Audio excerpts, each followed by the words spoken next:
So we came today with Officer Hickman and Officer Huss and myself, and we spoke to the kids about drones, how we use them on the Fort Wayne Police Department. They had a ton of questions, and we were able to answer a bunch of those questions.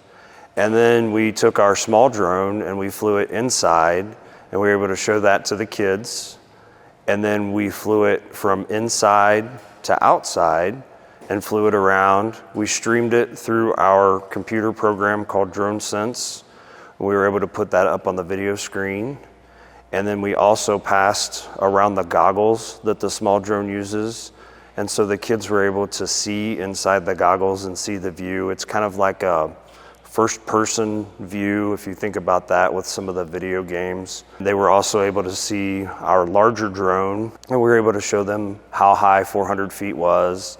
And then we were able to take the drone out about 1,000 feet, and then we did a flyby. What's fun about getting into the schools is that we get a chance to meet these kids and we get a chance to answer questions, and it's not under a bunch of stress. A lot of times when kids meet police officers, there's some kind of stressful situation that's involved.